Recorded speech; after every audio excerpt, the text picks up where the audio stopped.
After Hurricane Sandy, we heard really so many amazing survivor stories, but one that really stood out to me is Mike Ian, a young man who was swept into the ocean by the storm surge, forced to break into his neighbor's home just to survive. Take a look. So, Christine, you evacuated, so you weren't in your house. No one was in your Correct. house. And Mike, you thought you could tough out the storm. You didn't think it was going to be that bad. Yeah. So, when you saw the water come, what was it like? Well, at like 9:30 was still, I only had like 3 feet of water in my house. I was still sitting down watching TV. I still had power, everything. Uh-huh. About a half hour later, about 5 feet, 6 feet, power shut off.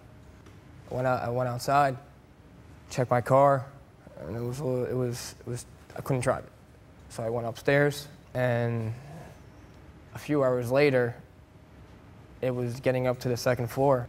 I heard a big noise, and I looked out the window, and half the house was gone. It came so high that I'm like, I think the whole house was gonna go, because since a big chunk of it left, I went out the front door, jumped out the front door, and then when the water was so high, I was just holding on to my car. So you're in the water? Yeah, and I made a phone call to my father saying that, I'm like, Pops, I ain't gonna make it. I'm like, I ain't making this. I'm like, the water's at like 10 feet. And then I lost contact with him, and there's an open lot next to my house, and it swept me all the way out to the bay, the current. What is that like? I was terrified. I was in the middle of nowhere. It's dark outside. Dark outside, there's no lights. I'm in a body of water.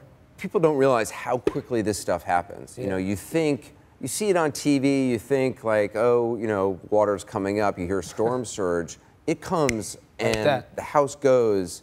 I mean, I've seen this time and time again, and you're sitting watching TV 1 minute and, you know. Within a half hour. You're swimming in water thinking, yeah. My God, I could actually die. Yeah. So you see her house. Yeah. And you break into it. Yeah. I just took off my clothes and try to find anything to put around me, because I thought I was done. I mean, my heartbeat was so slow. And you wrote out a note. Yes. And you left the note, yeah, in the house. And I just want to read a little bit. This is the note that it went viral, it got put online. You wrote, "Whoever reads this, I'm in the dark as I'm writing this. I'm dying. I'm 28 years old. My name is Mike. I had to break into your house.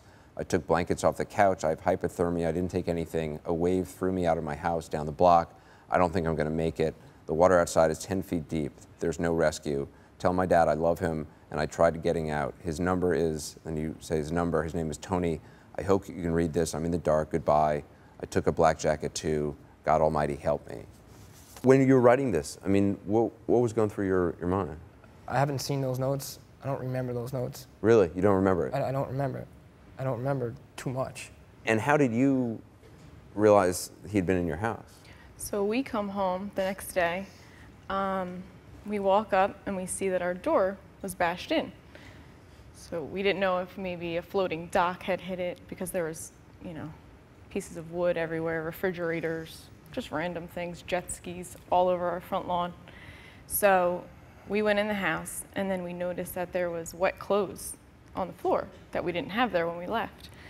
And then we looked at our sliding glass windows, and there was "help me" signs. So we knew that someone probably took shelter there. And then it wasn't until the next day I was cleaning up on the counter, and I came across those letters. What did you think when you read it? Just in complete shock. I immediately gave them to Steve, my boyfriend, and he called him. Well, he called the number there, which was his father's number.